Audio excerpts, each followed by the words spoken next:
Yeah. 2.5 months. Just what we talked about. 3 years waiting. Wow. Can you believe that? That's stupid, huh? People are waiting to listen to us talk. Hey, what's up, everybody? Welcome back. You hit live too soon. To the Warehouse Cardcast. I went right live right at the right time. Okay, good. Thank you for being here. Really appreciate you all coming to watch us talk about sports cards. We also really appreciate your input, your feedback. So if you are able, you have any questions, you have any comments, you have any smart aleck remarks, just put them in the comments. That way it'll give us something to go off of while we're in here goofing around. So yeah, today we're going to be talking about just all the cards that have come out in the last couple years.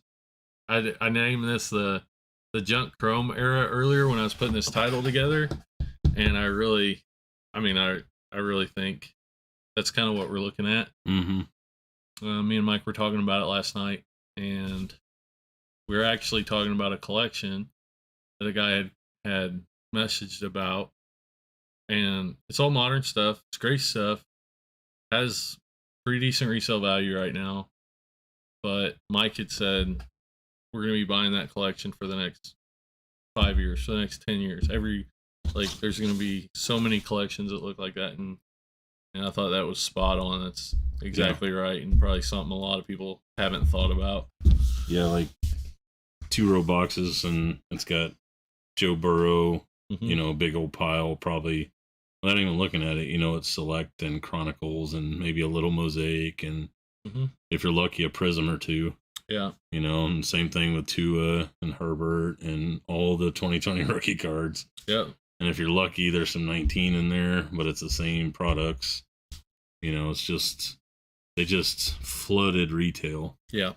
And everybody bought it and everybody opened it, and it's still out there because some people bought it and kept it.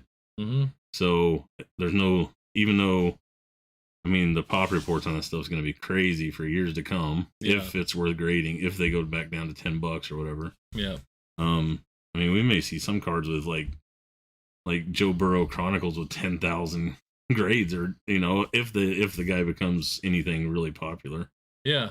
That there's just that much of it. I don't think anybody really has a fathom idea of how much of it's out there. With how much Chronicles, it'd be interesting if it was actually gradable. Right. There's 20,000 John Morant Prism. There's 20,000 Lucas. There's what did we look the other day? 7,000 John Morant Optic. There's 20,000 Tatis Chrome rookies. Yeah. Or Tatis base rookies. Yeah. I don't know about the Chrome, but it's up there. It's got to be up there. At least half of that. It's an probably more. Insane amount. I bet there's more. I bet a higher percentage of Tatis Chromes are graded than Tops. Yeah. So, it might be the same. It might be the same. Yeah. And we broke down the numbers on Topps Chrome this year and figured based on the really limited parallels that come out in all the different products, that we're looking at 1 million of each Topps Chrome base card. 1 million. 1 million. And so the Urban Legends of 1989 Upper Deck was or 88 Donruss was maybe a couple million per card, right? That's the insane amount that everybody talked about.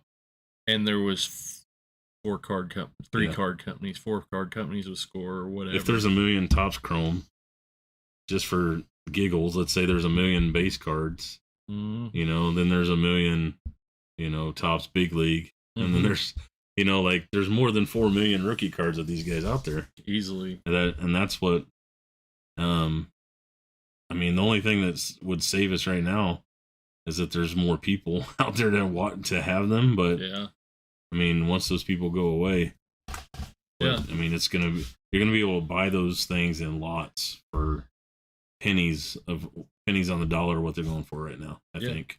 Chipper Jones is a Hall of Famer, very well respected. His limited autos do great. You're talking a couple $100. His rookie cards you'd be lucky to get. I got 20 of them out of your quarter box for 25 cents a piece. Yeah. You probably gave them to me for 15 cents a piece. It was all said and done. Yep. It'll be the same. I mean, it won't be the same now because people have bought them, but I mean, people paid for them to get them, and the value is kind of artificially done because if it was on demand, I mean, nobody. If I had 50 Justin Herberts out there and priced, there's nobody that's coming in looking for a. They may want to select here and there or something like that, but I mean, score rookies and those Chronicle rookies are $2 or $3 now. I mean, imagine 10 years from now. It's but like we said, that collection that we looked at to price it, there's every person is going to have some of those cards in their collection. Yeah, everyone. And there's going to be a lot like that. And there's going to be a lot that haven't even been created yet because there's people with closets and basements full of wax that hopefully it stays where it's at, or maybe it goes up a little bit. But, like, it's been trending down. It's not going to dry up anytime soon. It's out there. Yeah. And there comes a certain point in time where it's like, what do you do? If they're not selling it now, I don't know. It's definitely coming in here more than it has in the past. Older stuff. Like we bought some Prestige Megas. We bought. Oh, there's a deal over there with Chronicle or Prism draft picks, football. I mean, people used to hold that stuff, and I mean they bring it in now, and I can give them $15 or $20 a blaster. Which is I know it's less than they paid for it. Sure. And there's other people have been bringing in optic, I bought optic megas the other day, a couple of mosaic blasters, football and basketball, mosaic megas, like that stuff that, like a mosaic mega used to be $275, and now it's $150, and then they bring it into me, and I can only give them $100 to $120. They would have been much better off to sell it, but it's all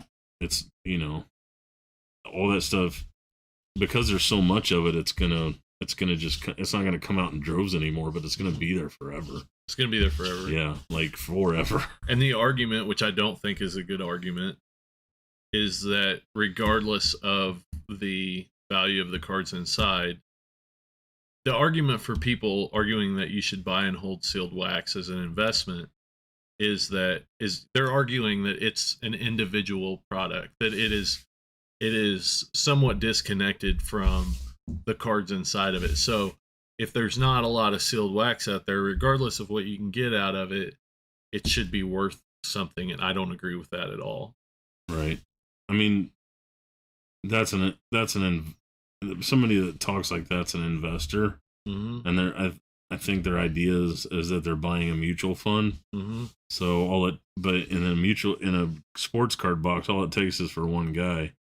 Like, Mahomes. If Mahomes wasn't in 17, that stuff wouldn't be worth a third of what it is. Sure.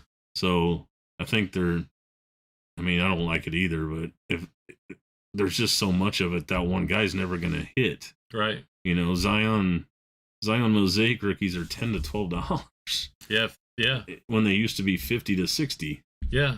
50 when that card was 50 or 60 and you got a parallel, you still only got half your money back. Luka Chronicles are $30. Yeah. You can't get any better than that. I mean, if Luka wins an MVP, if he wins a championship, yeah. But the guy's 22 and he's scoring 30 a night and 10 assists, and he's almost averaging a triple-double. John Morant's like averaging 28 or throwing 29 points, and you can buy Chronicles rookies for $3. What's Patrick Mahomes if his 2020 rookie class and he does what he does? If you're talking the same, like, what are his Chronicles worth? What's his mosaic worth? It's not insane. No. It's 20, 30, $40 like his Texas Tech stuff is.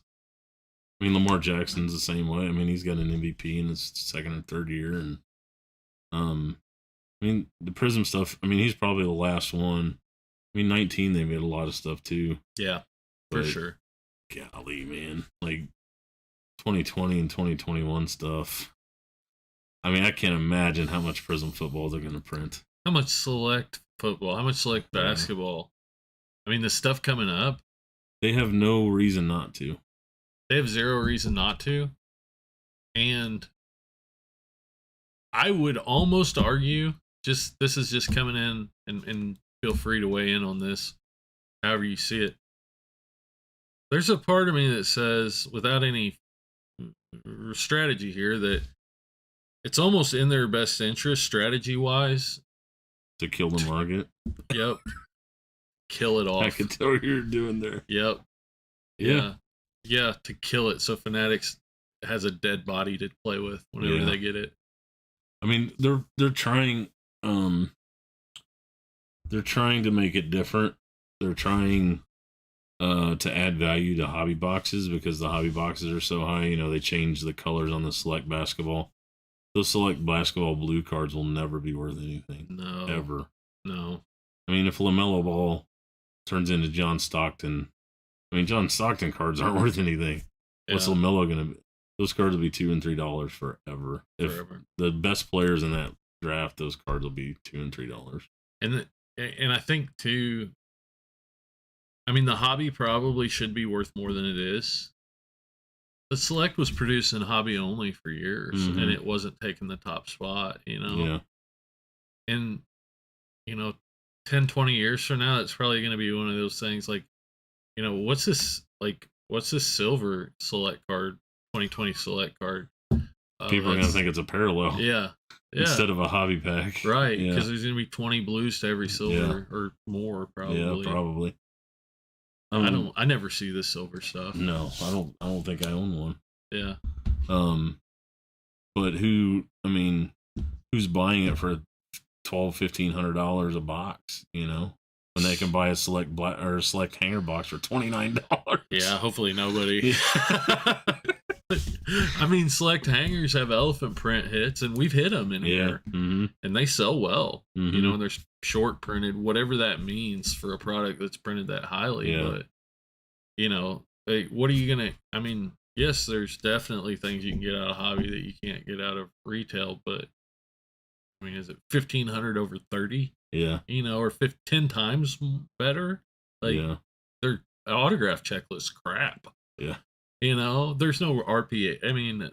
Technically, I think there is RPAs in there, or there used to be. Yeah. But that's not what people were after. No. They want the court side or whatever. Yeah.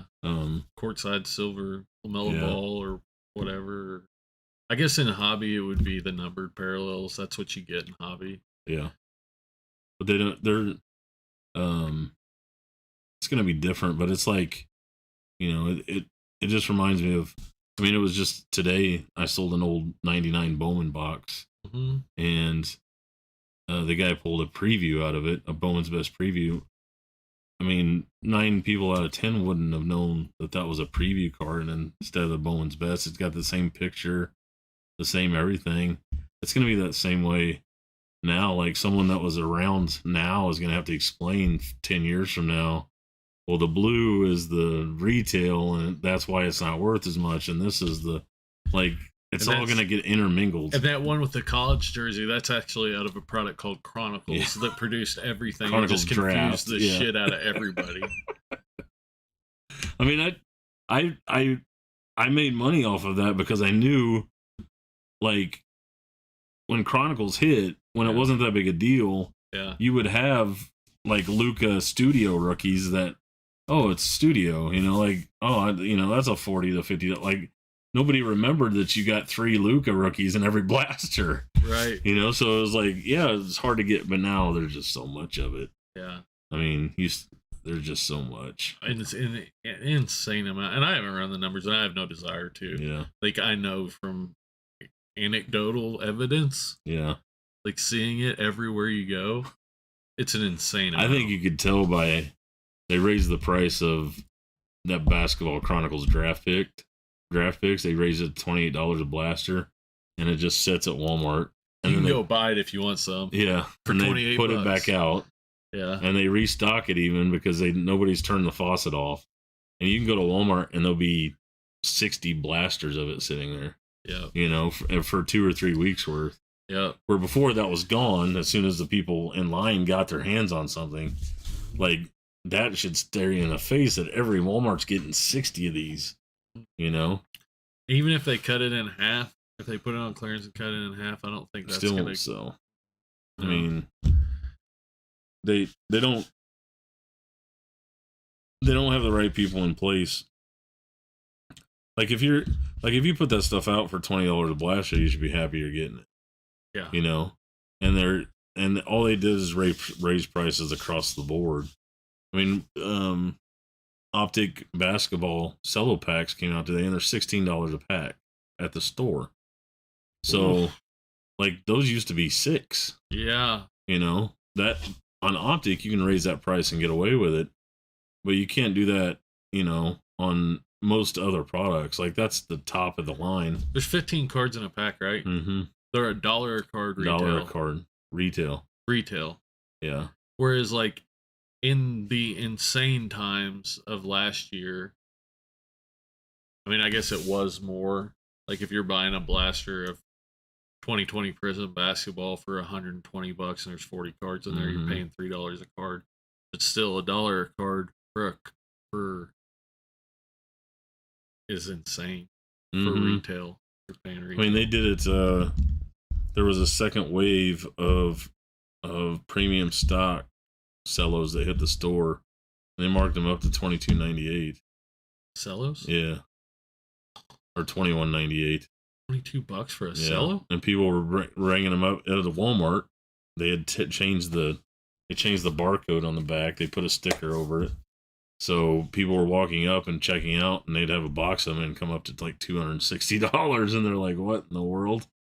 You know. So they've done it before. You know, they've got away with it before, but yeah, they'll get away with it. It's so mismatched now. Like there's like some blasters are 22, some blasters are 28, some blasters are 35. Like they're all over the board on it, and they're not doing the right products.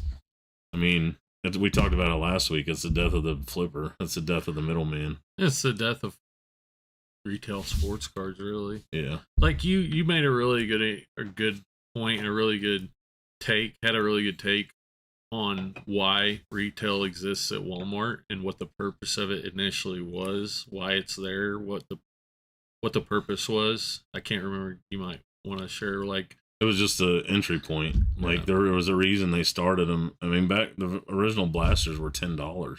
Yeah. And this is the entry point and to get you into sports cards. Like you put blasters out for $35 and somebody new walks up and they're like, "What am I buying for $35? It says it has 12 cards in it." Yeah. You know, why am I buying this? Like that's not the reason they invented retail wax. Right. It was an entry point product. $10. I get to go home, open some packs, you know, and then maybe if I really like this, I'll go buy a hobby box. Almost feels like the opposite now. Yeah. Like it's on like they're trying to push as many people. They're trying to make as much money as they can off the most amount of people. So in a way they're trying to push people away. Yeah, well that's the point of raising the prices. Yeah. I mean they're trying to find that line of when people stop buying it, what's that number? And for Optic, for Prism, it's not $35. Right. So do they raise that up to $50? Does Walmart have $50? I mean, Walmart has $80 Bowman Platinum sitting on their shelves. Yeah. I mean, that's a hobby box. Yeah. A two guaranteed autographs for $80 is a hobby box. I don't care what you call it. Right. With 20 packs in it. Yeah. So, I mean, last year that stuff was half. You guaranteed one auto, and it was $40 and it sat there. It's still set on the It's shelf. like, oh, okay, let's double it and see if we can get it to sit there twice as long. So, did that stuff ever go on clearance? Did Bowman Platinum ever go on clearance? I don't think so. People eventually bought it. I mean, I don't know the relationship with like, who knows? I mean, they're making those bonus. The MJ Holdings is making those cubes, and I don't know who's buying stuff. You know, I mean, even if Fanatics cuts out Blowout's not going out of business. No. I mean, they'll probably get scaled down massively, but they're going to be buying some of this stuff only companies like that can buy. You know, $1 million worth of blasters, you know, or something like that. You know, they're paying $8 a blaster, but you got to buy $1 million. You got to clear out the entire storage, you know, the entire warehouse or whatever. Yeah. There's companies like that they'll still be around, and I think that's where a lot of that stuff used to go. So you know, there'll be not all that Chronicles will be on clearance. I mean, somebody else will just buy it probably. But it takes, they'll keep it for a year or two. Like 2018 update didn't come out till 2020 on clearance. Really? Yeah, like it's not like, okay, well, this stuff isn't selling, let's just mark it down. Like they'll take it back, ship it back, and then hold on. I mean, it just sits there. I mean, I bet they don't even have an intake department anymore. Yeah. You know, like you know, some of the stuff's coming back to us. I bet all those people have been relocated. Like, yeah. You know, so I don't know. I mean, it's a readjustment to going back to where it was, where what do we do with excess inventory that we've never had to worry about for the last 18 months? Where you get some cheap inventory. Yeah, right. Yeah. I mean, that draft stuff, I don't know how they expected that to go over. I mean, look at your singles price. And you've said before, and I didn't know at the time, but I think you're exactly right. Those people don't know. Those distributor people, they don't have any idea of anything about the card market. Like, they just know about, it's just a product. It's just a packaged product. It's an MSRP. Yeah. And this is what, you know, they don't know anything about future value. They don't know anything about, I mean, it's not their job to know that. It's their job to put it out on the shelves. That, you know, like, those same companies stock magazines and books, and like, it's just another product to them. And it's like, you know, how do we get rid of this excess product? Yeah. And they're thinking, well, we don't have any more excess product. So, like, if we don't have any more excess product, we need to raise the prices so it stays on the shelves longer. Because Walmart doesn't care about sales. I mean, I shouldn't say it that way, but they don't care about. They don't really want a product that's going to go on the shelves and empty the shelves in 5 seconds later. Yeah. Like, they need product on their shelf. Like, Walmart's idea is, if we sell it that fast, let's raise the price. What are we doing? You know, like, even if we sell half of it, at least it's on the shelves. They don't want empty shelves next to the register. Right. I mean, that's prime real estate. You know how many candy bars you could sell right there? Yeah. So, but none of that works with the card market. That's why Fanatics had better hire the right people to run their card division. It's the same thing. The people that have the retail know the retail.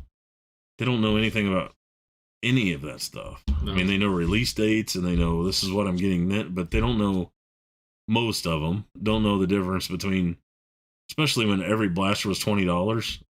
Nobody could tell you, none of the people could tell you the difference between Select and, you know, Big League. You know, nobody cared. They're not salespeople. No. They don't know the product. It's not their job. I mean, that Chronicles stuff had, like, Select Preview courtside, parallels. You know, it had draft courtside parallels in it. That Corey Kispert, I mean, he's on fire. I took photos of those cards. We had a couple of the courtside. We had a bronze and a couple pinks, a Jalen Green pink. A Jalen Green pink's probably $20. That Corey Kispert's like $10. Mm-hmm. And I mean, like, that's still pretty high, I think. I mean, that's a good pull. That's a really good pull out of there. It's a better pull than you'd find in Chronicles, probably. But, normally. But LaMelo Ball base Prism drafts, $3 to $5. Yeah. And Anthony Edwards are $3 to $5, something like that. Like, there's no value there. Paper contenders, rookies of LaMelo Ball are $1. Yeah. You know, there's that product. There's no possibility for it to go up. Well, it's always been that, like, it's always been that contender. I really don't know who's buying that contenders, because there's nobody I meet that says, hey, I'm holding this for later. Yeah. You know, like, almost everybody I talk to knows that this college stuff isn't going to hold value once the NBA stuff comes out. Yeah. So to raise that price to $28 a blaster, Well, there shows, might, 20 years from now, it might be Tom Brady rookie auto chance pull. Well, you better buy it all and put it back. There's plenty of it out there. Justin Herbert might have 10 Super Bowls. Cunningham's the next Michael Jordan. They're calling him the Otis. And on the commercials. Yeah.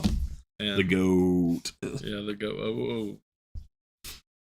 And, but yeah, I mean, so what do people do? What do people do in this market? What do you do if you have that, like, what do you do if you have that collection? What do you do, like, what do you do if you don't want to just be sitting on a lot of stuff that's going to go down, like, I mean, we talked about it in the football, the football preview podcast, like, that stuff, Zach Moss is having a good year and nobody cares about his cards. DeAndre Swift, Justin Jefferson, Henry Ruggs. I mean, even Burrow and Herbert are having. I mean, Burrow and Herbert are probably both going to be in the Pro Bowl. That's pretty good for a second-year quarterback. They're both winning. Like, it couldn't go a lot better than what people expected from them. Like, they're not going to go 8-0. They're both in the playoffs right now. And Justin Herbert's Prism cards are going down. Yeah. Not only did we get a wave of tons of cards in the beginning, everybody last November and December sent those cards for grading. Yeah. Yeah. And then now we have a wave of ungraded stuff, and now we're having a second wave of graded stuff coming in. Yeah. So people are getting back stuff from a year ago now. So all these Herberts, I mean, Herbert, I checked just a couple days ago. Herbert PSA 9s are $110. Wow. I mean, that's half of what they were last year at this time. Actually, almost a third of what they were last year at this time. I mean, base cards are $60 to $70. And there were 200 at one point in time, right? And they're just so many of them. I mean, base cards are different. I mean, Prism is different than just base cards, but there's just too many of them. Yeah. Just too. I mean, that if I'm sitting on Herbert base or Burrow base or even some of the parallels. I don't think that they're, even if those guys win, unless they win the Super Bowl, those cards are never going to be higher than they are today. Yeah. And I could say that tomorrow and the next day and the next day until, we looked at it on here in the past. Jason Tatum PSA 10s were $30. Yeah. At 2 years ago, beginning of 2020, before the pandemic, pretty sure it was beginning of 2020. It wasn't even 2019. It was beginning of 2020. Jason Tatum was a hot fire at that point in time. It's not like he just became good. He's always been great. Right. And you could get his PSA 10 for $30. So what do you think a PSA 9 was worth? 15? Yeah, 10 or 15. Yeah. So we've been to that part of the, we've been there before. So there's a chance that Herbert PSA 9 is $30 someday. I think the market overall, has probably, there probably will be twice as many collectors, twice as many people left over after this is over than there were before. A lot of people have come back and they've rediscovered something that they still want to be a part of. Now it's going to go from 10x to 2x, but it'll still be 2x. The problem is the supply is 20x. The supply is 20x. Yeah. In basketball, in football, I could see not in 2020 products and not in 2019 products really. But as far as prices holding for some of this stuff, the Mahomes and stuff like that, I think really what you've seen is 50% growth in baseball card collectors. If I was just guessing, and 4x in basketball and 4x in football. How long that lasts, who knows? But and you've also seen 10 times as much PSA stuff hit the market. It's impossible to tell, but if you got somebody out there that's kind of thinking like us, and it's like, well, I don't want to just be buying and selling stuff just so that I don't lose money. I mean, I want to have fun, but also, I want to do more than just, go to the hobby shop and rip, It just goes into our philosophy of, or at least my philosophy of, if you have a $500 budget, whatever that is, say then you spend $100 on rip and wax just to have fun. I mean, if you hit something great, but just have fun. Yeah. Spend $400 on cards that you're going to like. And now all that's changed from that is instead of buying select Herbert rookies, you buy a select, numbered card or silver. Like you don't buy 50 base cards.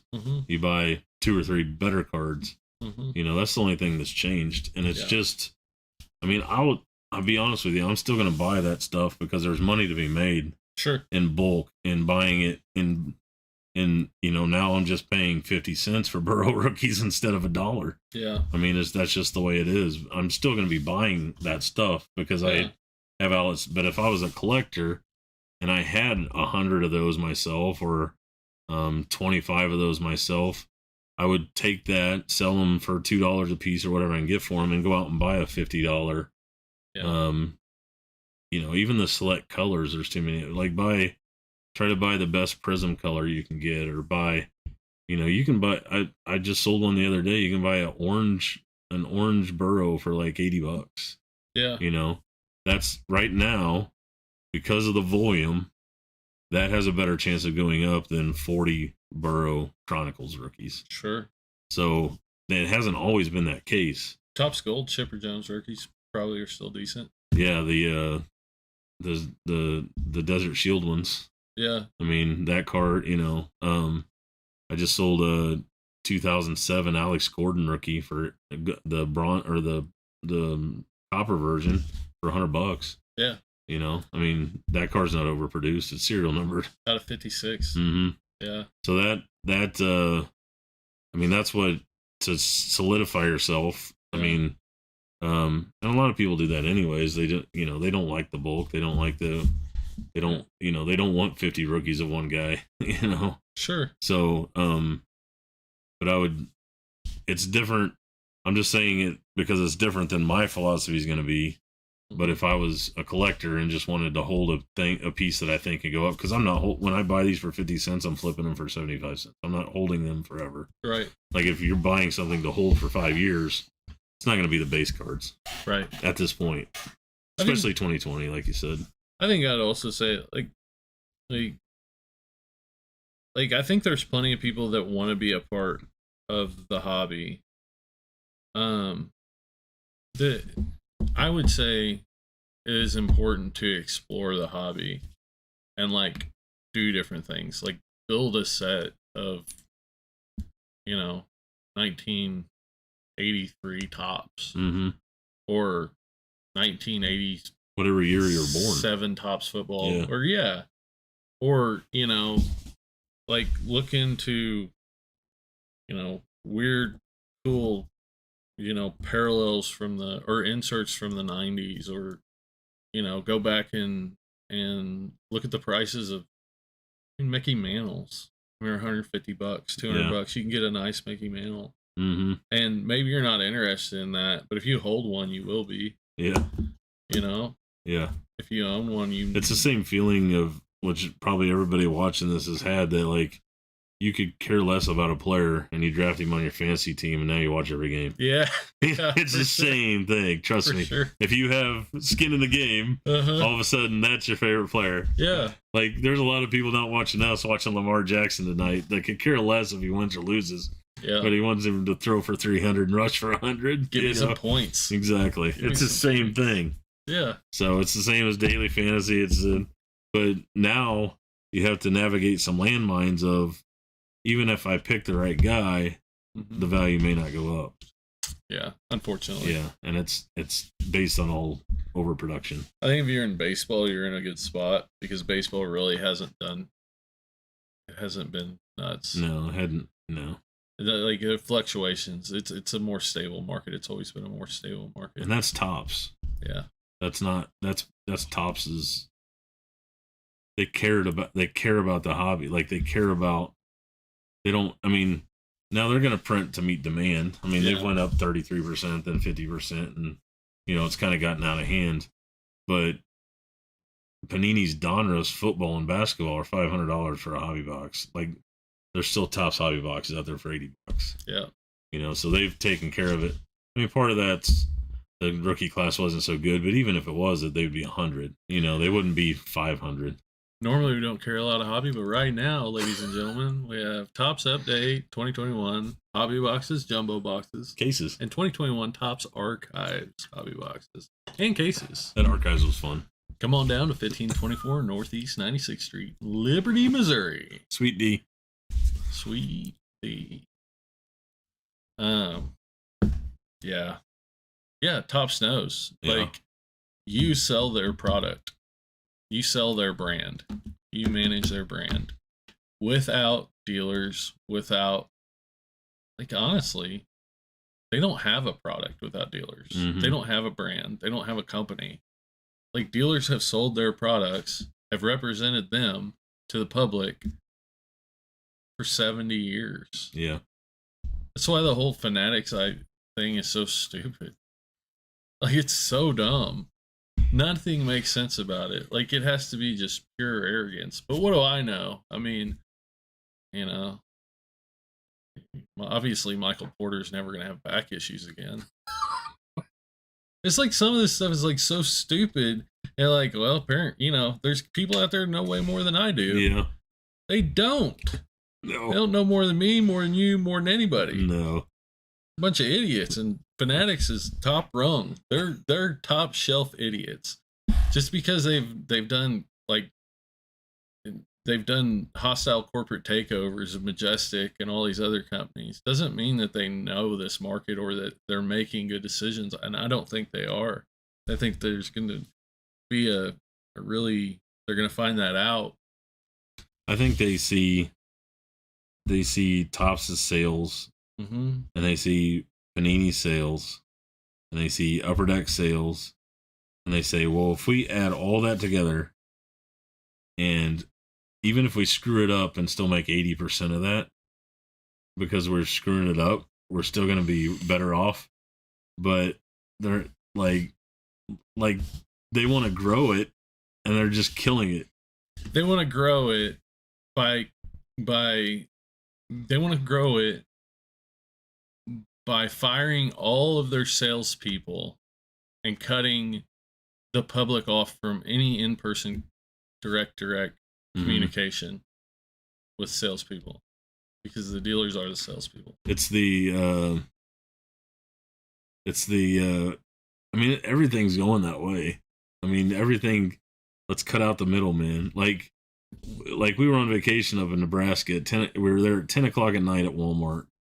We were just getting some groceries for the week. It was Sunday night. We had just gotten there. And there's literally 4 people, not cashiers. There were 4 employees at Walmart standing around talking about how Walmart doesn't pay a living wage anymore, and how this company wouldn't run without them. And me and my wife are literally checking ourselves out while they're 10 feet away standing about how this couldn't run without them. It literally can run without them. Yeah. But that's like I think there's Amazon food places that don't even have checkout. Like, you walk out with the cart and it charges your Google account when you walk with however many groceries you walk out with. Sure. So it's that mentality, but that works for groceries. That works for Walmart. That works.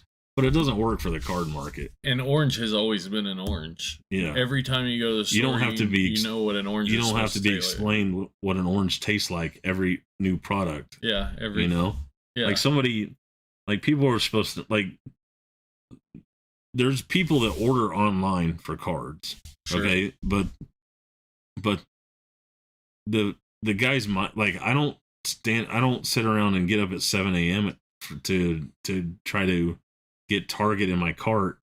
Like it's not going to get out to the people that it needs to get out to. Like there's going to be bots. There's going to like even when Fanatics takes over 3 years from now, it's going to be even worse. And people do order cards online, but that's because they have exposure to them. Mm-hmm. Like there's Topps has a ton of sales because people come in here and they view the product. I mean, I don't like, and they buy stuff, or they see somebody opening something in here and they buy stuff. Mm-hmm. Either because they like the product or because they want to be a part of the group or whatever the reason is. Like, that doesn't happen online. Yeah. You know, I mean, like the card people know, the card shops know, like you see all these shops with like card bars and places to open your wax. And, you know, Ryan's got that big table full of cards underneath it, but you can open your wax on top of it. Like, it's like a communal type thing. And if all that goes away, the sales of those products go away. You get 2 guys in here or 3 or 4 guys in here opening wax and like somebody hits something going back and forth on it. Like, oh, I'm going to open that. Yeah. Well, I'm going to get some of this. You know, that, I mean, they could drop $3,000 real quick on retail. On retail. You know? And it doesn't, the way it's happened in the past is like the card companies are getting 80 to 85% of that. Yeah. You know, I mean, I understand them trying to get more of the pie.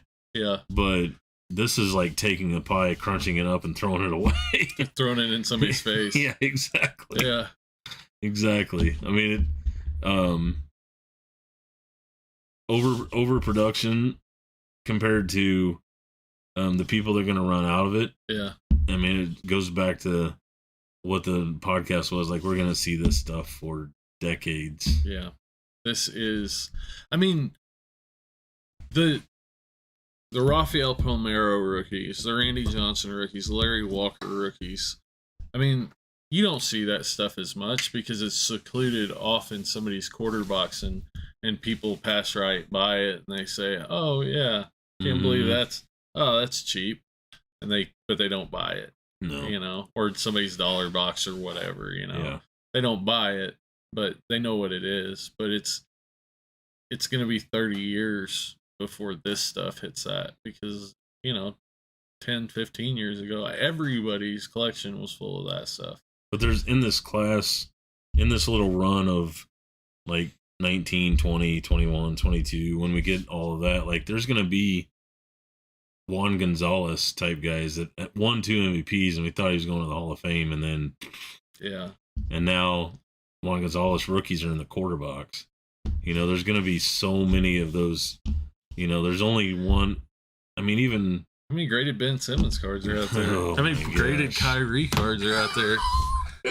Kyrie might become a performing artist and never play basketball again. Poor guy. What is up, Prodaka cards? What's up, Jesse Nunez? What's up, Mahomes 86? OD. Hardwood finishes and tips. 6 Trey.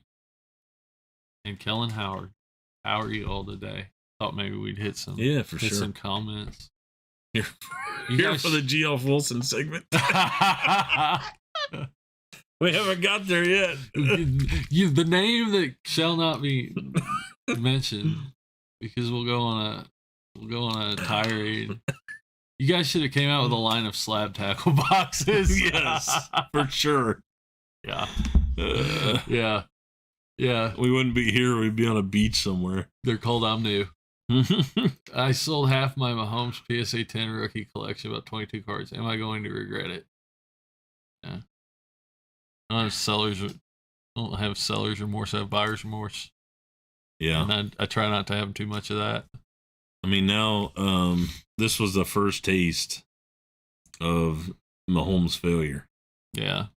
Like my line is, especially on baseball prospects, because we haven't seen him fail yet. Mm-hmm. That's why people are still buying Jordan Love, or they're not buying. They're not buying him anymore.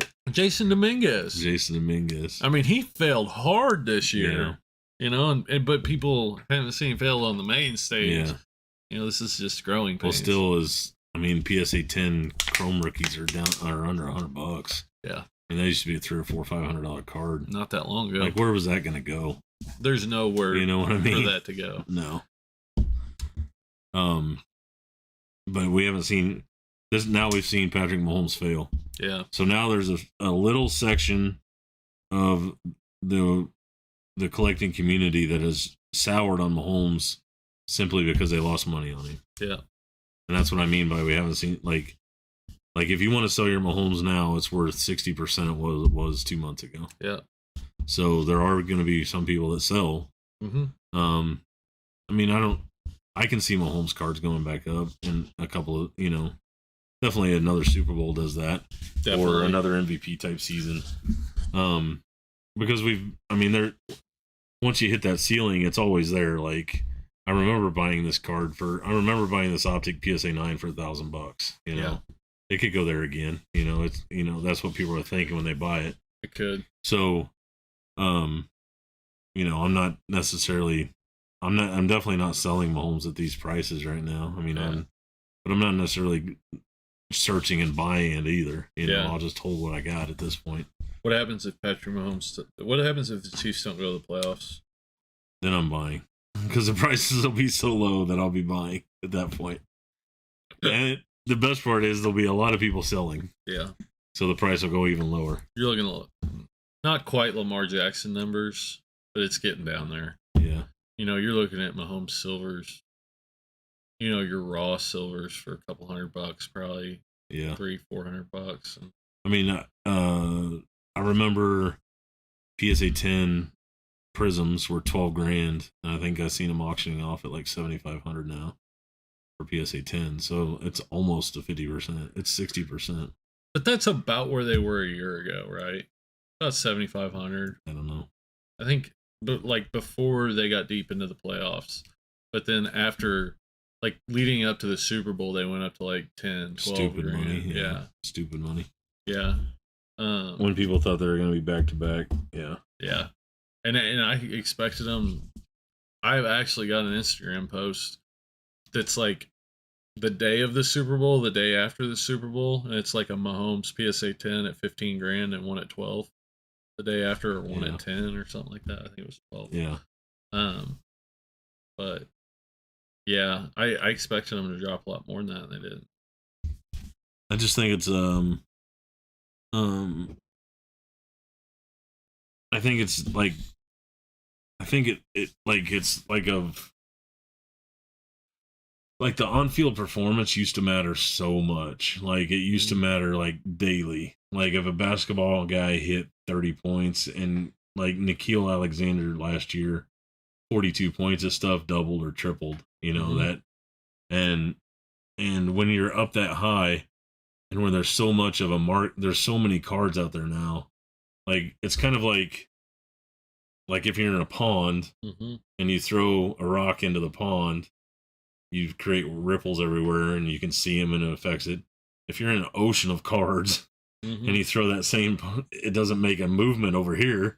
Like the guy could score 40 points and his select retail stuff could not move at all. Yeah. Because there's so many cards to choose from. Yeah.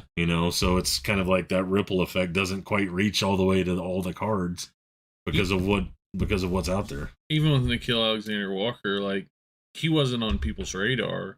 His stuff did double or triple. But then people went to their closet and they got out 20 of them and they all put them on eBay, and suddenly it was back down to where it was. Right. Maybe a little higher. And he could be playing lights out, Yeah. Lonzo Ball is probably that way. Zach LaVine. I mean, the Bulls are hot. I don't think their stuff's moved all that much. I don't think Lonzo Ball's has, because he just doesn't have the numbers to really, like, he doesn't have any awards. He doesn't have the numbers, the stats to, like, stand out. Yeah. Zach LaVine stuff is probably limited enough that if they go, like, it's probably up, and if they go into the playoffs and, like, look like a contender, his stuff will probably do really well. Mm-hmm. Miles Miles Bridges is averaging 25 points a game. His stuff's 2018. I bought a bunch of it.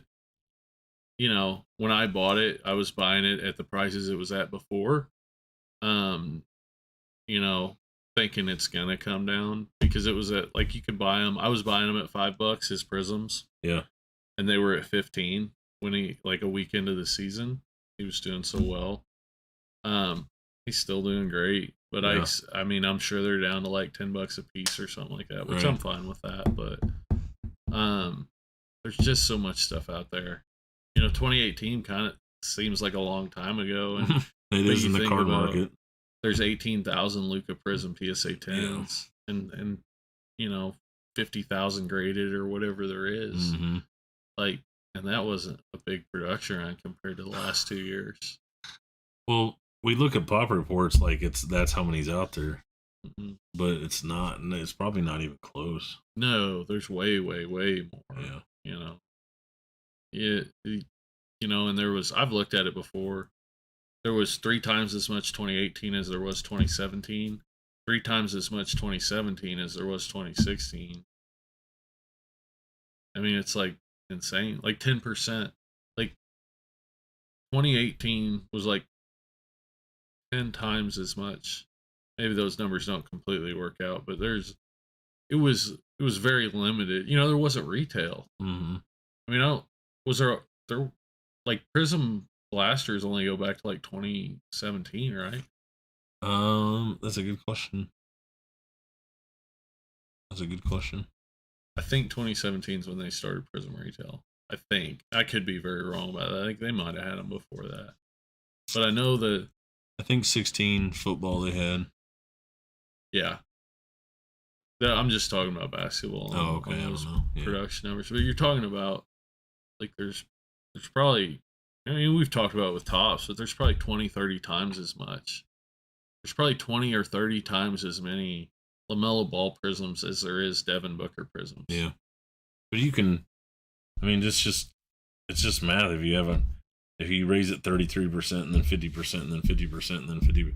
I mean, if you go back and compare this one to this one, it's like 20 times. Yeah. You know, or whatever it is, 15 times. Yeah. And that's where we're at right now. And part of that is what I was saying about Luka a year ago, is not necessarily you haven't seen him fail, because in basketball you don't usually have that. Like, you might have injuries, but you don't have people taking steep declines in performance.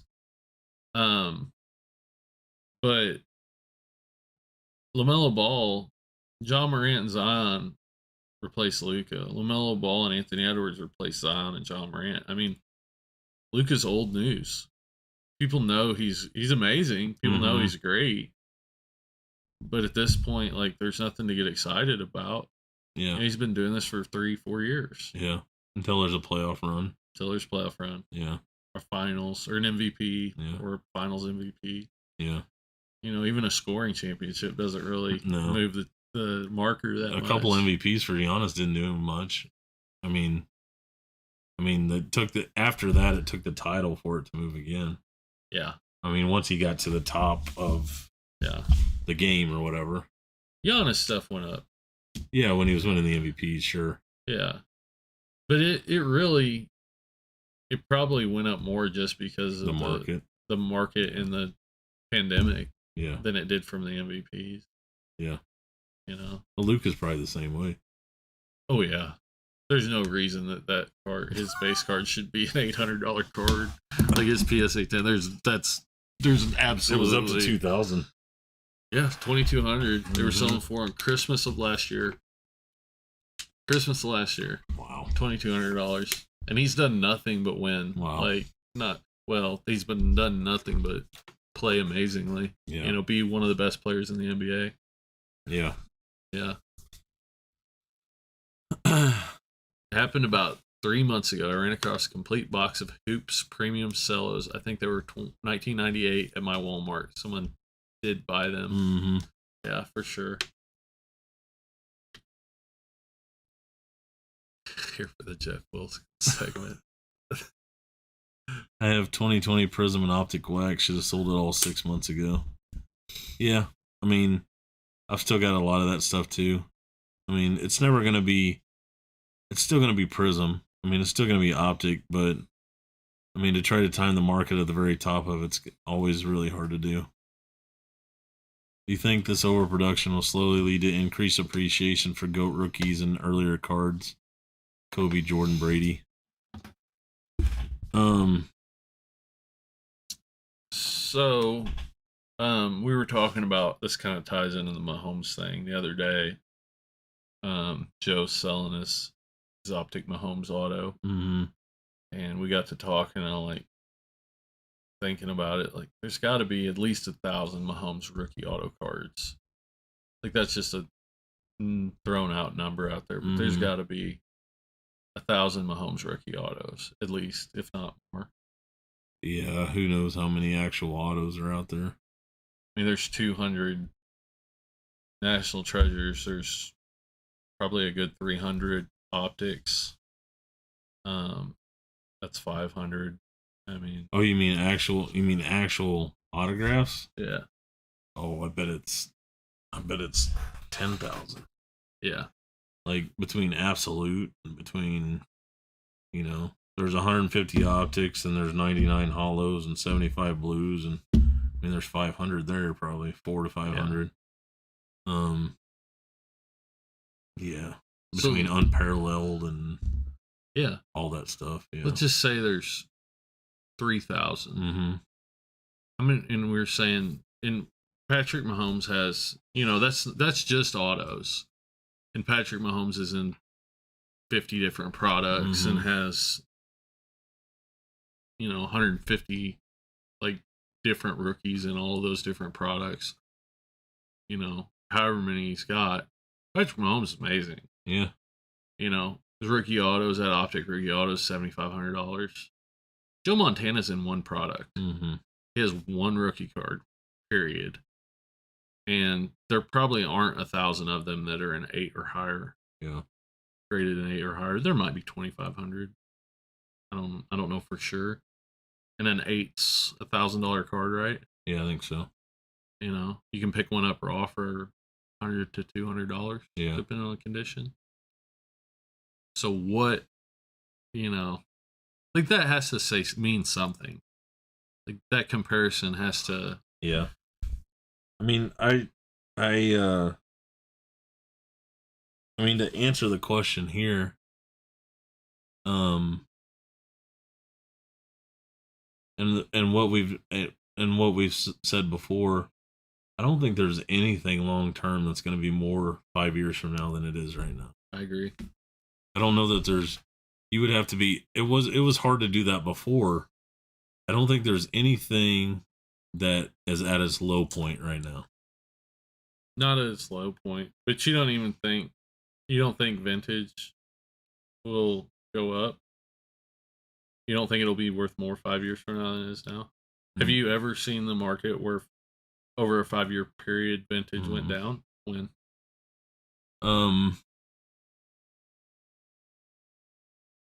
Like 99 to 04? Like 05 to 10. Just because the market went down so much. The entire economy. True. Yeah. That's when it does. Yeah. And I think, I mean, that's getting into an area that I don't know a lot about, but I think in the next 5 years, there's going to be a correction of something somewhere. It's got to be. Like the stock market's not going to be at $40,000 forever, or 50,000 or six. Is that what it's at now? 36, I think.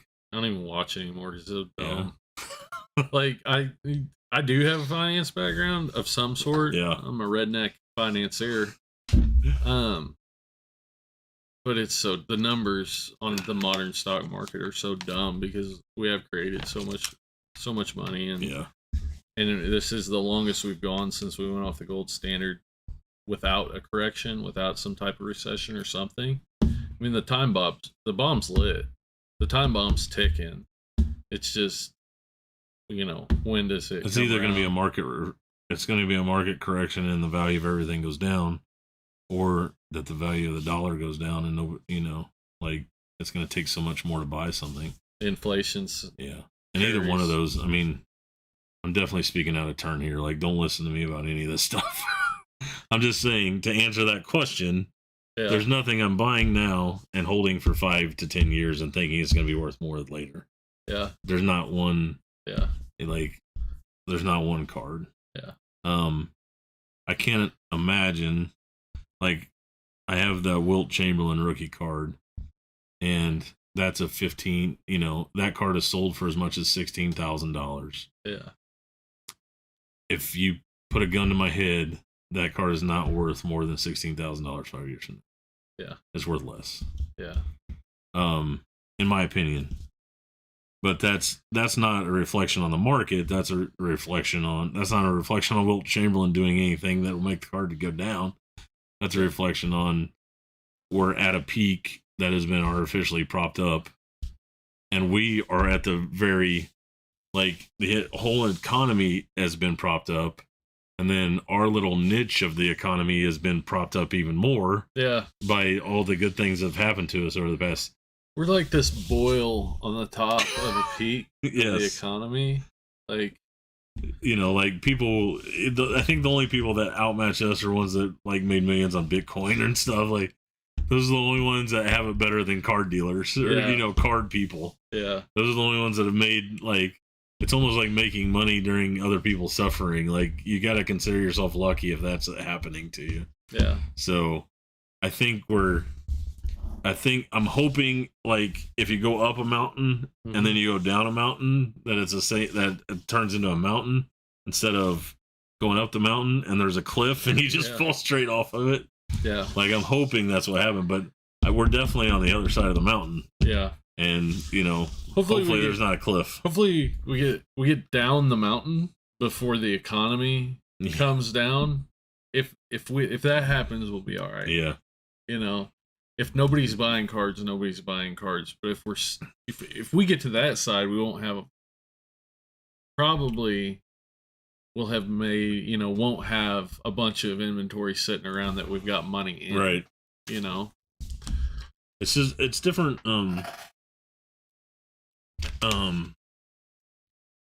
It's going to be different too, but I mean, like, people come in now with truckloads of cards, like, it's going to be different in the fact that nobody's building sets anymore. Like, nobody. Like, sets are 300 cards instead of 800. Like the amount of actual cards they produced might be lower. Mm-hmm. But the number of cards per card has gone, like, per player has gone up for sure. I mean, Zion is in every one of the 40 sets. Rookies of LaMelo are in some rookies. Some rookies have 4 rookies. Chronicles has 15 rookies of that guy, and like they've done a good job of masking how many cards they're producing. Yeah, because there's not one set, and I have, like, one guy brought in a monster box, had the entire monster box was Pete Incaviglia rookie cards, all 3,200 of them.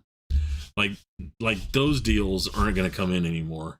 Like, I'm like 10 years from now, I'm not going to have a monster box full of Joe Burrow Pantheon rookies from Chronicles. Yeah. But I could have a monster box full of Joe Burrow rookies come in. For sure. If he's not, I could have a monster box full of, I'm definitely going to have a monster box full of Henry Ruggs rookies come in someday. Probably tomorrow. Yeah. It could be anytime. Gee, my knees. But, the different, like, to answer the question again, if I'm not flipping a card at this point, I'm hoarding cash or to buy, because nobody knows when the down is going to be, but I don't think we're there yet. No. You mean at the bottom? Yeah. Nobody knows where the bottom is? We're not there. I mean, I don't, if you see a peak and we've hit this mountain and say we're coming down here, like, I don't think it's going to do that again. No. And that's what you would. But I definitely don't think so. I mean, they would have to print $3 trillion more dollars. So something doesn't become a trend and become trendy and become like a fad and popular and stuff. and then start coming down and go back up again. Mm-hmm. That doesn't happen. You know, and that's what created the bubble. These cards became cool. Mm-hmm. You know, the underlying values of them, it's all supply and demand. Like, they have no value. It's a piece of cardboard. Yeah. They have value in a fiat currency. They have value in... Or the original Bitcoin. how much somebody's willing to pay to get it. Yeah. You know? So we'll see. I mean, somebody just joining in might think we're surprisingly calm based on the things that we're telling people. Well, and what the background of this shop looks like, but are there cards back there? We pride ourselves in moving product as quickly as possible. All of these. Yeah. These are all Justin Jefferson rookies. Oh, these are all. Do you want to announce the new warehouse sports cards? Yeah, daily. The Cardcast Daily, baby. Cardcast Daily. Cardcast Pickups Daily. There you go. Yeah, we're probably gonna start we are gonna start sometime relatively soon. I'm just gonna upload a 2, 3, 4, 5 minute video of our pickups from the shop that day. So, like, before we process them, we're going to show you how they come in. We're going to show you what we bought that day, if it's wax, whatever it is. We're going to show you what was purchased that day and how it comes into us. Maybe what we paid for some lots, if I can remember. Yeah. You know, stuff like that. But there's enough every day that, I mean, I think we bought six lots today. So, like, there's enough every day to make a 2, 3, 4, 5 minute video of what comes in, and we're gonna post that to YouTube. We haven't quite figured out everything, like when it's gonna go, but it'll probably be right after we close and upload it as soon as possible. Yeah, and you know, that way everybody's got the same opportunity, like, you know, because a big part of this is getting out to the local people and showing them, hey, this is what's new at the shop. Like, if you want any of this, like, it's here. It's gonna be pushed more on. I mean, it's going to be uploaded to YouTube, but it's going to be pushed to our Facebook page where a lot of our local people, you know, want to watch a video every 2-minute video while you're getting ready for work or whatever, having breakfast or whatever you're doing. Yeah. I need to stop by the shop at noon because they picked up this card that I need for a set, or they picked up this card that I've always been looking for. Yeah. That type of deal. It won't be long. It won't be detailed. It'll be like, yeah, I bought this football card lot and I bought this basketball card lot, but here's a mantle, that I picked up. Or I don't know if you guys like watching that stuff. I do. Like, I find that very interesting. I want you to do it. Because I think it'll be really cool. It's really cool if I'll do it. But I don't want to sit and watch somebody show me cards for a half an hour. Like, that doesn't appeal to me. If I don't have any skin in the game, or if I don't, this is different. Plus, if you listen to my voice for 30 minutes every day, you're gonna get annoyed. So, like, 30 minutes. You're annoyed after 30 minutes. 12 hours. I'm annoyed and I can't even hear myself sometimes. Sometimes it goes on autopilot. When I'm told the same story 6 times in every day, It's just your voice is not annoying me. Okay. Your check's in the mail. Yeah, you have a wonderful voice. Anyways, I don't even want to hear myself talk for 30 minutes a day is the whole point. So it's going to be quick. It's going to be hard. It's going to be easy hits. Everyone tell Mike how nice his voice sounds. It sucks. I know. It's okay. But we've got so many cards here that, and they get stuck in a process. And I mean, we've got right there, I'm looking at 2 rows right there of autographs and game used that I have to wait till it builds up to, take an entire day to get it priced and out. Yeah. And that could be a month after I bought the first stuff. Right. So like, if you see something we don't worry about processing autographs and game use till we have at least a 3-row box. Right, at least. Yeah. So if you see something you like, you can come in and ask for it, or like, hey, was that 2016 Prism that I need for some sets? I saw some rookies or something like that stuff comes in, or vintage stuff. vintage deals come in. Before we even process them, I mean, you guys are going to see like right off the presses, like still in the 4-screw downs when I get the Frank Thomas Topps rookies and the 4 screws, you know, just fell off the truck. Exactly. So that's one of the most interesting things to see how people bring stuff in, like how some people are really anal and organized about stuff, and some people, oh my gosh, yeah, like shoe boxes isn't what we use as shoe boxes; it's literal shoe boxes, or pallets, or I mean, there's gonna be days where it's gonna be a minute and a half and saying, "Sorry, I just bought these 3 things," and there's gonna be days where it's gonna be 5 minutes. I'm gonna be walking around the shop showing you which pallets came in today. Yeah, but I think I'm hoping it'll be interesting and helpful for everybody involved. So we're gonna do it until people don't watch. I know for a fact it'll be educational, like regardless of whatever. Like, you know, the purpose of it is to, you know, be entertaining, show different stuff that we picked up today, and to provide, you know, that information to people that might want to purchase some of that stuff. But also, I know if you're doing it, like, there's going to be a lot of things people are going to learn that they didn't know. And so, today, one guy came in with 1 card. It was a 97 Bowman's Best Preview Atomic Refractor. Yeah. Like, I could talk about 10 minutes about that card. You know? I mean, I'm going to cut it down to 20 seconds. King Griffey Jr. King Griffey Jr. Yeah. This is the preview card. It says BBP on the back and not card number 1, you know? Yeah.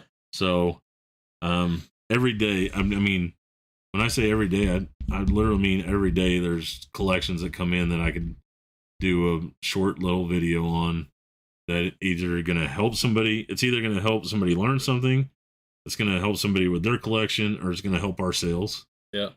Something of that's going to happen with a 2-minute video, and we're going to try to do it right out we close. It's going to be live. Yeah, part of it. Yeah, it's going to be live. It's going to go through.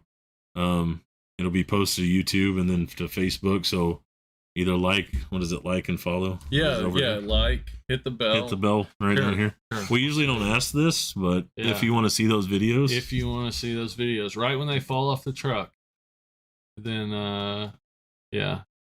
go to YouTube and hit the like. Smash the like button. Actually, the like doesn't matter for that, but it does matter. It looks like he's not. Make sure you're subscribed. Hit the red subscribe button. Not to Joe Scott, although that is entertaining. And subscribe. Hit the bell. Ding, ding, ding. And you can put all or personalize. I don't know what personalize does. What does that do? That's a good question. That is a good question. Just hit all. And then whenever they upload a video, I don't know if you're like me. Mike was talking about, like, some people, like, they like getting all their Facebook notifications. I turn my Facebook notifications off. My Messenger stuff comes through, but I get all my YouTube notifications. That's the platform that I would rather get information from. Like, I don't want my Facebook notifications. And I just have my card Facebook, so it's not like I have anybody is posting that I care about on there. But Facebook sends you everything. Like, I don't want to know what Sally did today. Yeah. Like, I don't care. All right. And I definitely don't want it coming up as a pop-up on my phone. Of course not. I don't like Sally. So either. Anyways, if you do follow the Warehouse Facebook and you like getting those notifications, that's perfectly fine. If you are like me and you don't necessarily get as many of the Facebook notifications, then go ahead and subscribe and do all that stuff that we just talked about. Hit the bell and all that. We're gonna make them go to both. So it'll go to both. But then when it pops up on YouTube, then you'll get a notification. Hey, the Warehouse Sports Cards with the lovely Mike Leatherman. Just dropped a new video. You won't have to see my face very often. It's okay. It'll just be cards, I promise. It's going POV. I don't know what that means. Point of view. Yeah, I don't know what that means. Oh, yeah, sure you don't. Sure not. You're married. Yeah, that's right. So that'll be fun. And I may, if it's a slow day, and I may throw some stuff in there like you know, this is what we picked up, you know, 6 months ago. That's still sitting in the same box, but that doesn't happen very often. So, Jesse, my home stuff's down probably 30%, 35%. Yeah, it's 60 to 70% of what it was. Yeah. So yeah. Look at PSA. Look at Optic rated rookie PSA 9s. Yeah. Are they down that? Mm-hmm. What were they, 300? No, PSA 9s were about... Oh, Optics. Yeah, PSA 9s were almost about like 800. Really? They were like 600 raw? Yeah. And now they're what? PSA 9s you can buy... I think I've seen them on there for as little as $400. Really? Mm-hmm. Wow. It's not good. Not good for Kansas City. That's cheap. Goodbye. Wait till they miss the playoffs, right? Yeah. It's cold, cold, cold. Yeah. How was the card show in St. Joseph? Not great. I'm going to be honest. It was not great. There was, I don't know, like there was a big show 2 weeks ago in Lee Summit. 2 big shows. Yeah. And so that was probably part of it. Like people had spent a lot of money. Didn't, like they got their fix. Part of it is, like I don't think that show is just pushed real hard. Part of it is I don't think there's a huge card market in St. Joseph itself. Yeah. A big part of it is there's high school football on Friday night, college football on Saturday, and NFL football on Sunday. Yeah. Right now. That doesn't mean people won't go out and go to shows and stuff, but yeah, it wasn't a good show. I bet there wasn't. I mean, there was traffic. Definitely on Saturday there was traffic, but it's mall traffic. Mm. You know, I mean, I saw 3 or 4 Beanie Babies sold by the guy next to me. But that's mall traffic. Yeah, that's mall traffic. Yeah. I mean, $3 Beanie Babies. But as far as card people that weren't associated with the show, like weren't dealers or whatever, 20. Probably all weekend. Like 20 card people that would actually look at a quarter box or a dollar box, yeah. You know, I don't count that guy that walks through and looks at your showcase and never buys anything. I don't count him as a card person. Yeah. You know, somebody that would actually grab a chunk of cards and look through them. Yeah. You know, 20 people probably. That's not enough. No. No, but it was good to have the motivation to get my inventory organized and processed to go to shows. It was a cheap show. Like, I'm not out anything. That's a cheap show to go to. Like, you can't. There was people mad about it that there wasn't as much traffic, but I don't care. Yeah. Like, that's dumb. Like, it's $40 tables. Yeah, like, you can't go wrong with $40. Carleo does okay. Like, but he's got the shop in the mall. Yeah, and he doesn't even set up at his own show for that. Like, yeah, like he's not making any money off of that either. No, you know, he's just doing it as almost a service to the card people in St. Joe. I bet he doesn't make $100. No, on it. He that's basically what he told me. But I told him, I said, you need to set a sign up, you know, that says like brought to you by Pony Express memorabilia or collectibles or whatever, because you know he's not getting anything from that. If anything, it might be taking business away. It probably is, from his shop. But it's a great service that he does putting that together, and he's doing one next month too. I wish there was a show like that every weekend. A $40 table show. I mean, I don't know. I think the market's definitely like, saturated is not the right term, but it's definitely when we had a show and it was the Olathe show every 2 months. Mm-hmm. Like, there's definitely room for somebody else to come in that 2 month period and put a show on. Yeah. And Mitch down in Lee Summit's done so far a great job. Mm-hmm.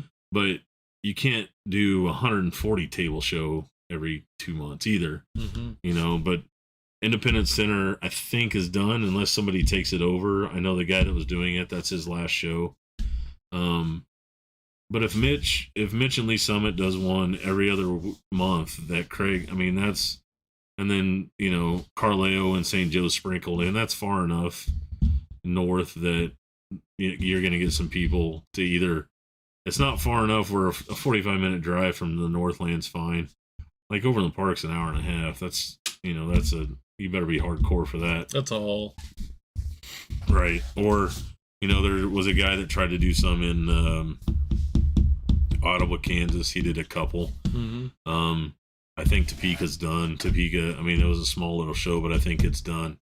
But if Mitch is doing one, if Mitch and Craig kind of coordinate and do a show every other month, so there's a show, a decent sized, good show every month. And then 3 times a year we're at Harrah's or something, you know, or 2 times a year we're at Harrah's and 2 times a year we're at John Knox Village. Sure. I think that's, but if all of that is successful, if all of that's run well, if all that's coordinated correctly, then people are going to see the market and just start, dumping shows. Everybody's going to try to do it. Like me and Craig talked, and we knew that the market was too good for his show to be the only one in town. Yeah. Every 2 months. Yeah.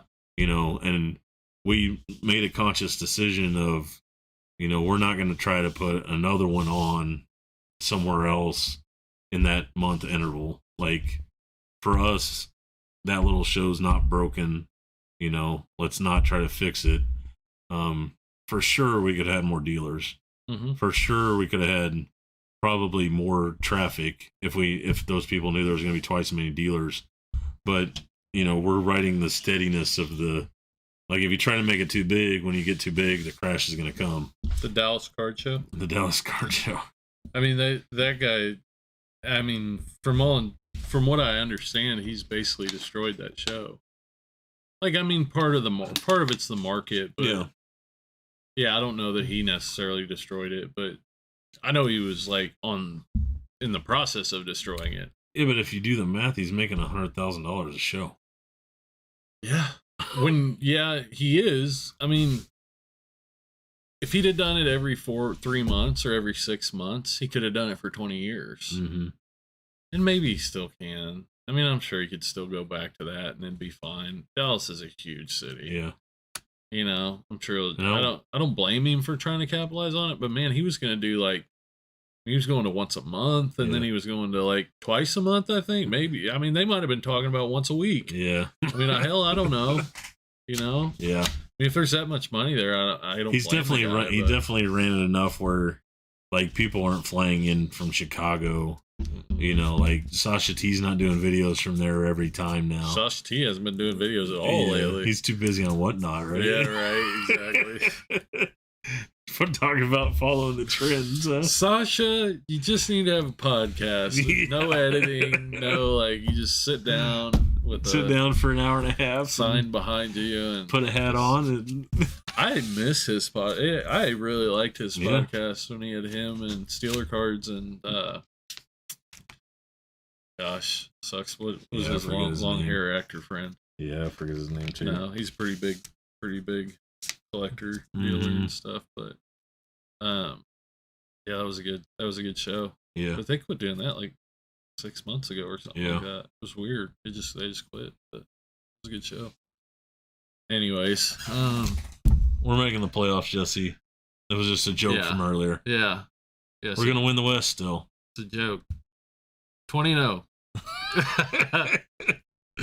What's up, Connor? We are doing well. I hope you are doing well, man. Podcast is awesome. I think you actually, yeah. I don't know if you can tell. I think you accidentally hit the wrong button there. Yeah, right. We are making the playoffs. For sure. For sure. Connor and Jesse are the goats, the greatest of all time. Been here. Jesse's man, I just can't. Jesse's been with me since the beginning. Really?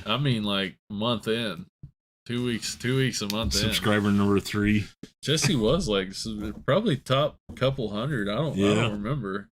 He might remember. I don't remember. But yeah. We probably ought to call it, eh? Yeah, I think so. Otherwise, we're just going to get on Baseball Reference and start talking about who's going to make the Hall of Fame. Somebody had said Aroldis Chapman. Oh, no. I don't think so, right? No. Like, he's missed a lot of time. I'm going to look one up. I mean, there's just one. Just one.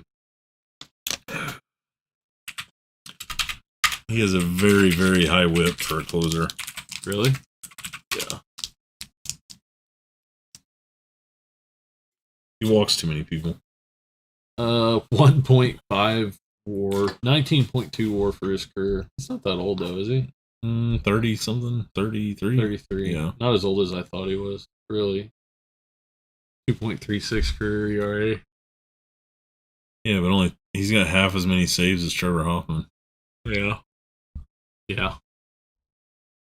Yeah. I like trending down 1.3 whip. Jeez Louise. That's like twice as high as the best closer almost. Really? Yeah. Awards are coming up. Yeah. 7 All-Stars. Awards are coming up. Trent Grisham did not win a Gold Glove, but 5 Cardinals did. 5. And not one of them was named Yadier Molina. That's right. Not Yadier Molina. I'm not surprised. I'm not, like, I consider myself a baseball guy overall. Uh-huh.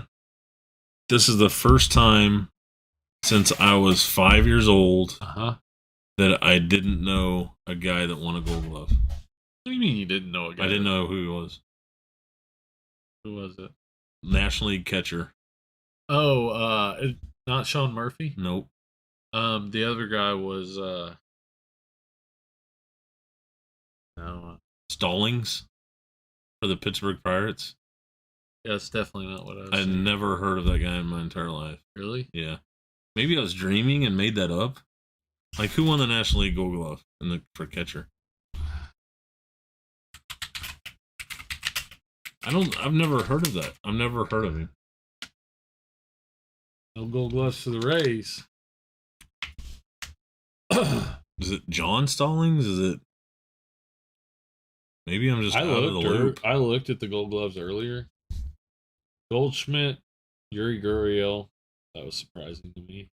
Tommy Edman, Marcus Semien.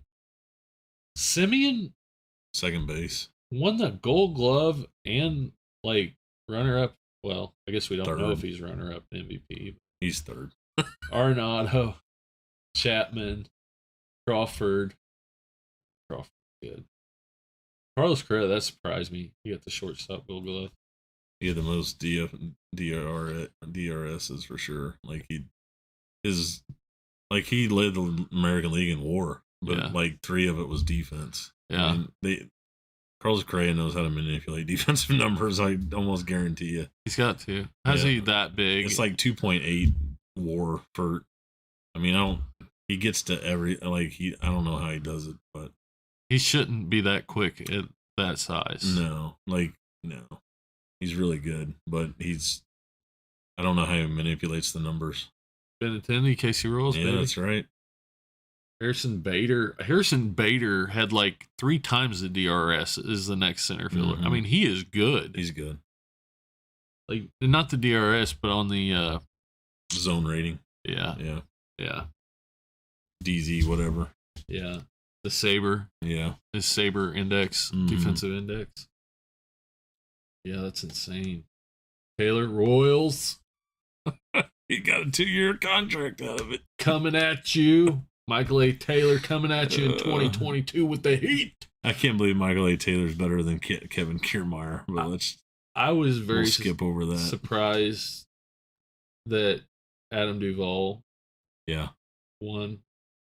That surprised me a lot. Over Mookie Betts. Yeah. And Mikey Stroud. I mean, I just don't. I mean, maybe he's always been. I don't equate Adam Duvall with like a superior defensive player. Joey Gallo either. Jacob Stallings. I've never heard of him. He a rookie? I don't know. I've never 21 DRS. I've never heard of that guy in my entire life. He had 9 more DRS than second place. DRS is defensive runs saved, so it's a measurement of how many. Oh, I should put it on this. how many runs you saved in your defensive position. Well, it's easier to save runs when your pitchers suck and you can throw people out. If you throw out 50 guys, who cares if you give up 150 stolen bases? Because there's that many guys on base. Like defensive runs saved. Yeah, I saved 21, but I allowed 643. Like, who cares? That is a very good point. He's not a better catcher than JT Realmuto. No. Or Yachty at 35 years old or however old he is. No. He's not. No. If I haven't... Sean Murphy's I watch this crap every day. If I have not heard of that guy. I could not tell you his rookie card. So what you're saying is sabermetrics are playing way, way, way too big a role in these awards. I thought we were going to end this. This is another hour and a half. It might be. No, I mean, I would agree with you. I'm on the I usually in my mind I want the best player to win the award and also have the best season. Mm-hmm. That, like, Yachty or Molina doesn't, his defensive run saved. I mean, I don't know exactly how they calculate that, but it has to be like caught stealing and stuff for a catcher. Like, but people don't run on Yachty. People don't run. He can't throw people out if people don't run. If you stop them from running at all, he should get the Gold Glove every year because no one will run on Yachty or Molina. No one runs on him. Like, it was a big deal when they stole a base on him in the playoffs. Like, a big deal. Yeah. Like, they even ran at all. Yeah. People run on Jacob Stallings every other inning. Guaranteed. You know? Guaranteed. I mean, he could be a great catcher, but he's not yet.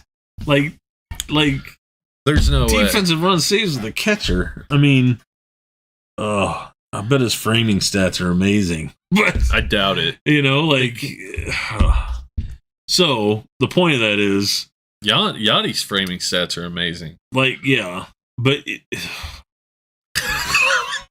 framing stats. How deep you want to dive? Let's go into. Okay, I can't help myself. We are going to look at Jacob Stallings. We're doing a deep dive. Well, he probably hit like one. He probably hit like 180. I mean, look at this guy. You telling me he's not? You telling me this guy? That guy. You don't know this guy? You're a National League Gold Glove winner, Jacob Stallings. All right, let's check him out though. You know, let's learn something. I'll learn something too. Learn something. He is 31 years old, and you've never heard of him. Oh, that's why he's probably a rookie. His debut was 2016 at the age of 26. I've never heard of that guy in my life. There's probably a good reason. I mean, this is Gold Glove because he has 800 career plate appearances. Yeah, and 17 career home runs. This is first even close to a full season. It wasn't a full season. So, well, maybe. You know, not great offensively like a lot of catchers. 92 OPS plus, that's probably average for a catcher. But what about those defensive metrics? Actually, we're going to go one step better. Jacob Stallings Baseball Savant. Is that the best place to look at defensive? Yeah, I think so. I mean, that's where I look. All right. Player. Baseball Savant. Let's go. Can't believe Gary Sanchez wasn't on here. There was too many pass balls that broke the computer. Right. Okay, where's the defensive? To the right fielding, yeah. All right. Top times. What isn't? It doesn't have anything for 2021. I guess not. StatCast catcher framing. Is that good? I don't know how any of this works. I think that's a percentage of strikes that he's getting called that weren't strikes up there. Let's see. Responsible plays. I don't know how any of this works. Let's just look at overall. Look at that. Look at the percentile ranking. Where's that? Right in the middle there. I mean, his framing's at 43%. Oh, okay. Like, he's not even the upper half of framing. What about his caught stealing versus stolen base? Or yeah, caught stealing. See, this doesn't make any sense because they don't even have them. They don't have 2020 or 2021. I don't know why this is just doing pop times. Like, we necessarily don't care about pop times. No. We care about baseball. Actually, Baseball Reference would have DSR, stuff like that. It would have fielding at least. Yeah. Like your standard fielding. Standard fielding. There it is. 2021. He played first base too. Give him a Gold Glove there too. It might. Caught stealing, 21%. 45 stolen bases versus 12 caught stealing. How? How is that a thing? How does he get a Gold Glove? How did he threw out 12 people all year. 12 people. League adjusted caught stealing, is that what that is? 25%. League adjusted, what's the RFT? League fielding percentage.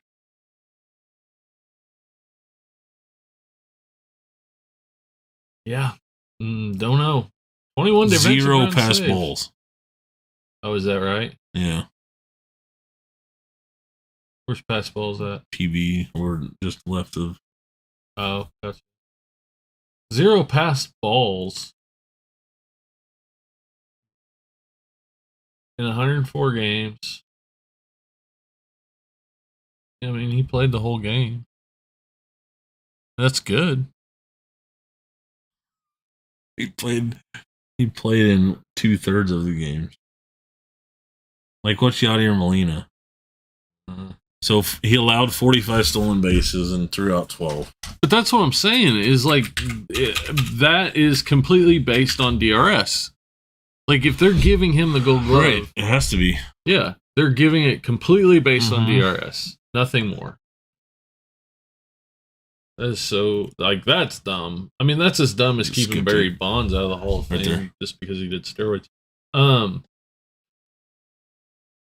Just because he. That's the only reason. Gosh, I hate this where you can't see the things. Yadier Molina threw out 26 people. Yeah, but it has a 41%. But is that league adjusted caught stealing? No. Okay. Yeah, 41%, twice as much. He has 6 pass balls. 6 pass balls. What's his DRS? Is 11. Wait, this is DRS. DRS is 0. No, that's at first. DRS is 7. Wait, his DRS for his career? No, that's not DRS. Negative 216. That's at first base. Those are first base numbers. Oh. Okay. If you catch a ball from the bottom too, those like stolen bases and. Oh, okay, cool. So if you catch a ball at first base and get an out, it's a DRS. I don't think so. Oh, I don't know how it works. That's dumb. I don't know how they calculate defense on first base. Fielding percentage 0.997, but what's his Jacob Stallings was 0.995. It's all based on DRS. That's so stupid. That's very stupid. I mean, Harrison Bader, is he the best center fielder? I mean, probably. Yeah. I mean, the best center fielder in baseball right now, I think, is Byron Buxton. He just can't stay on the field. Yeah. But a guy that played the full season, probably. Yeah. I mean, Byron Buxton makes plays that you shouldn't make. Like, But this is stupid. This is stupid. I mean, this is so dumb that you need to recalculate how defensive run saves works. Yeah. Like, it's not working. Whatever you're doing is not working. If Jacob Stallings is getting the Gold Glove, it's not working. With 12 caught stealing in his first full season at age 31, something needs to be explained to people why that rating is that rating, and not just tell us this is the rating. Yeah. Like, nobody questioned that. Like, why are we voting for Jacob Stallings? Like, who is Jacob Stallings? That's the equivalent of the coaches poll in football. There's no coaches that watch other people. They watch film of the team they're going to play that week. They're not out watching 25 other teams to vote for. Right. Like, it's just, we're just going to vote, okay, they lost, move them down 5 spots. They lost, like, the original ones, like, this is just going on top of the list. Oh, that guy saved 9 more runs than anybody else. Let's give him a Gold Glove. That's all that was. They didn't even look at it. You're exactly right. Nobody, I mean, Jacob Stallings. I didn't even know the guy's first name until 5 minutes ago. I didn't know. Yeah. Yeah. Everybody you didn't know over it. You didn't know any part of his name till today. No. I couldn't tell you who the starting catcher of the Pirates was. And on that note, this has been another wonderful episode of Cardcast. Again, if you would like to see the new Cardcast Daily, we need to make a list of Cardcast pickups. The 2 people that hate us the most are Jacob Stallings' mom and Geoff Wilson's mom. I hope so. They should. Because I think nothing against Jacob Stallings. We're not comparing you to Jeff Wilson, Jacob. I'm looking right now in this big pile of Bowman for whatever your rookie card is, and they're getting listed on eBay because this is the peak of his career. I promise. Yeah.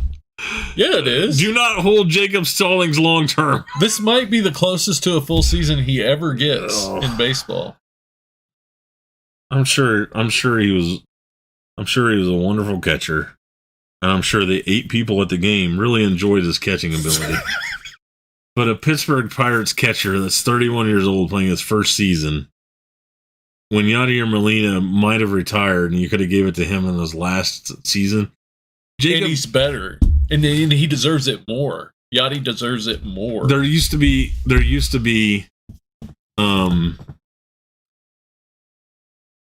like did y'all catch that? Mike flipped the switch. Like, what's the word that I'm waiting for? Like, there used to be reverence for something. Like, you gave it to this guy until somebody took it from him. Like, you had to take it from the champ. Yeah. And now it's just like 21 run saves. Nobody ever watched him play. You had to take it from him. Yeah. You don't give it to the guy and make the champ earn it back. Because of some friggin' accounting 21 error. Run saves. Like, that very well could be an error. That could have been a missed decimal point. He actually was 2.1. His 12 caught stealing. His caught stealing percentage is under the league average. But you got to figure, when it comes to DRS, people are scoring a shit ton of runs on the Pirates. Mm-hmm. You know, he saved 21. Yeah, but he cost him 108. Yeah. Like, who knows? Because nobody watched the game. Like 12% caught stealing. No, 12 caught stealing. 25%. 75% of people that decided to steal on Jacob Stallings successfully completed that. So, 50 people tried, 12 or 48, 12 were caught. So those 36 people, if they had stole third base, there would be 27 people on third, and if they had tried to steal home, there would be 18. So actually, should have a 3 DRS, because if they'd have continued to try to steal, they'd have made runs. Jacob Stallings is... That's an error. That's got to be an error. Right? Yeah. I mean, it's an error that nobody's going to care about. Like... They damn well should. I do. We need to make a petition. I'm the only one. go to thewarehouse.com where you can sign the petition to take away Jacob Stallings' Gold Glove and give it to Yadier Molina. Yadier Molina. Give it to JT Realmuto. I don't give a crap. Yeah. Give it to Salvador Perez. I don't give a crap. He could win the NL1. Like, he's Salvador Perez. I think he was third. Yeah. Was he on the list? I think he was. He was third. I mean, Sean Murphy, whatever. Like, but he plays for the A's. Yeah. I mean, I guess they were decent this year, weren't they? Yeah. I don't know who the other candidates were. I mean, Salvi plays for the Royals. I mean, I got to be honest. People score a lot of runs on the Royals. Yeah. I don't even know. I mean, I can't explain to you. I don't know a lot of people that can explain to you why. What? So what you're telling me is that if the Pirates traded Jacob Stallings for Yadier Molina, that the Cardinals pitching staff would have had 14 runs less given up. Is that what you're telling me? That's what they're trying to tell you. Yeah. 0 chance that happens. Your stat is broke. Yeah. Your stat is broke. Yeah. I wonder if Baseball Bits has done anything on this. He's got to do something. Like that's something he'll catch. Hey, maybe Jacob Stallings is the best catcher I've ever seen. It just took until 31 years old to everybody figure it out. The Pirates were so bad they needed a catcher. No, he's not. He sucks. He sucks at hitting and apparently at throwing people out. Well, he must frame pitches really well. Well, what did it say? He's got to do something really well. He was in the 43rd percentile in framing. You're not throwing people out, and you're not getting strikes called that are balls. Mm-hmm. How else do you say runs? No passed balls. No passed balls. And 75% of the time, the bases are loaded when the Pittsburgh Pirates are on the field. So because he stopped 21 balls, that's where the 21 run save came in. That's right. Well, now give the man a Gold Glove. Yeah. Yeah. Even though it didn't matter, their season sucked. Made no difference. Yeah. Give him the Gold Glove. All right. 11/11/2021, making it here first. If you want to buy a card in the next 2 months for it to go up, Carlos Correa is signing with the New York Yankees. You heard it here first. Hot take. All right, guys. Thank you. If both Seager brothers sign with the Rangers will still suck. That's my hot take. They'll win Gold Gloves. The whole left side of the infield, American League Gold Gloves, Seager brothers.